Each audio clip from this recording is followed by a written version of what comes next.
रूस यूक्रेन युद्ध क्या बंद हो पाएगा, क्या युद्ध विराम हो पाएगा? क्योंकि ये कोशिश जो है व्हाइट हाउस में की गई थी और वहाँ पर कल रात को वो जो है कोशिश बेकार हो गई। जेलेंस्की साहब जो यूक्रेन के राष्ट्रपति हैं वो मिलने आए हुए थे, अपनी बात रखने आए हुए थे और वहाँ पर उनकी बहस हो गई, बहुत तीखी बहस हो गई। पूरी दुनिया के मीडिया के कैमरे के सामने नाराज़ हो गए डोनाल्ड ट्रंप और वहाँ के उपराष्ट्रपति जेडी वेंस। और उसके बाद जेलेंस्की चले गए वहाँ से। उसके बाद कहा जा रहा है कि उनको मना कर दिया गया, आप चले जाइए अपने देश वापस। वो चले गए तो एक तरह से बात बिगड़ गई। शक्ति की बात करें तो अमेरिका लगातार मदद कर रहा था अभी तक यूक्रेन की, उसी के भरोसे रूस जैसी महाशक्ति से वो युद्ध लड़ रहा है। अब मामला कहाँ जाएगा, इस पर चर्चा कर रहे हैं कुछ खास मेहमान हमारे साथ जुड़े हुए हैं। डॉक्टर मोहम्मद अमीन साहब हैं, डॉक्टर करोड़ी सिंह साहब हैं, डॉक्टर अनके सोमानी साहब हैं, सभी विदेशी मामलों के जानकार हैं। पीयूष त्रिपाठी जी वरिष्ठ पत्रकार हैं। डॉक्टर करोड़ी सिंह जी, पहले भाग में आपने बताया हम लोगों को किस तरह से जो है मामला हुआ। अब जो आगे क्या हो सकता है, क्या परिस्थितियां हैं दुनिया की वर्ल्ड ऑर्डर की? एक तरफ इसमें नाटो देश जो है वो जेलेंस्की साहब की तारीफ कर रहे हैं लगातार, ट्विटर पे भी देखा हमने, जो है लगातार समर्थन में खड़े हैं। दूसरी तरफ अमेरिका नाराज। ये पहली बार ऐसा देखने में आया कि एक मुद्दे पर नाटो देश, यूरोपियन देश जो है वो अमेरिका से बहुत ज़्यादा अलग रुख है पूरा उनका। ये जो मुद्दा उलझ गया है और पुतिन साहब बहुत खुश हैं इस पूरे मुद्दे को लेके। यहाँ से बात समझ में लोगों को नहीं आ रही है कि ये चीज़ें कहाँ जा रही हैं, क्योंकि नाटो देशों के पास उतनी शक्ति नहीं है, भले उनके पास धन है व्यापार का, अमेरिका के पास सैन्य ताकत भी है और धन भी है। तो ये कहाँ चीज़ें बनेंगी, क्या बना ली जाएंगी बात आगे चल के? जेलेंस्की साथ दबाव में आ जाएंगे अपनी इमेज बनाने के बाद, एक बार फिर से जो है वो उन्होंने अपने देश सामने अपनी छवि बना ली है, अब वो झुक जाएंगे, किसी तरह बात बन जाएगी? देखिए, अगर हम इसको पूरे 3 साल के डेवलपमेंट को देखें तो जब से पुतिन ने स्पेशल मिलिट्री ऑपरेशन 2022 में किया था, उसके 1 महीने बाद इस्तांबुल में मीटिंग हुई थी और लगभग एग्रीमेंट के नजदीक थे, नेगोशिएशन होने वाला था।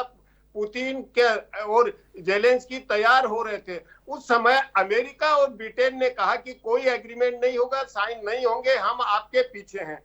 फिर ये अभी जो कल व्हाइट हाउस फियास्को हुआ, इसके पीछे भी एक जो अविश्वास का वातावरण है वो पहले तैयार हो चुका था, क्योंकि 10 दिन पहले रियाद में मीटिंग हुई, उसमें न जेलेंस्की को बुलाया, न यूरोपियन कंट्रीज को बुलाया। उसके बाद अभी इस्तांबुल में जो अपने एम्बेसीज खोलने को बात हो रही है रशिया और अमेरिका की, उसमें भी नहीं बुलाया। तो एक अविश्वास का वातावरण ऑलरेडी बन चुका था और उस अविश्वास के वातावरण में व्हाइट हाउस में जो बातचीत हुई वो कोलैप्स होना एक स्वाभाविक प्रक्रिया थी, क्योंकि ट्रंप ये मान के चल रहे थे कि हम समझौते का पूरा ड्राफ्ट तैयार कर लेंगे और फिर यूरोप वालों को हम बता देंगे, जेलेंस्की को बता देंगे। अब भविष्य में क्या हो सकता है, मुझे लगता है कि ट्रंप और पुतिन मिलके ट्रंप पुतिन को कन्विंस करने की कोशिश करेंगे कि जेलेंस्की तैयार नहीं हो रहा है और जेलेंस्की के अगेंस्ट में यूक्रेन में वातावरण बन रहा है।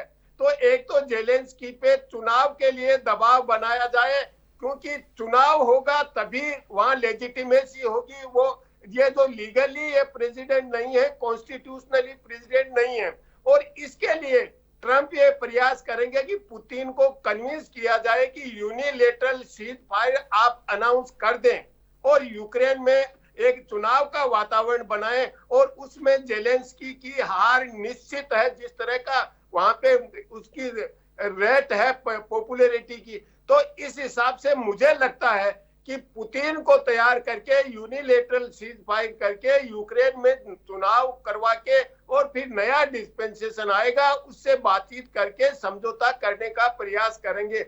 इस तरह की प्रक्रिया हो सकती है और उसमें मेरे ख्याल से यूरोपियन कंट्रीज हैं जो नेटो के दूसरे सदस्य हैं, वो भी तैयार हो सकते हैं जब यूनिलेटरल सीज फायर की बात उठती है। तो क्योंकि ट्रंप ये चाहते हैं कि सीज फायर होने के बाद में यूक्रेन की स्थिति कमजोर नहीं होगी, यूक्रेन मजबूत होगा। यह जेलेंस्की को भी उन्होंने समझाया कि एक बार सीज फायर हो जाता है, बातचीत की प्रक्रिया चलती है, आपकी पोजीशन स्ट्रांग होगी। लेकिन शायद अविश्वास का वातावरण पहले इतना बदल चुका था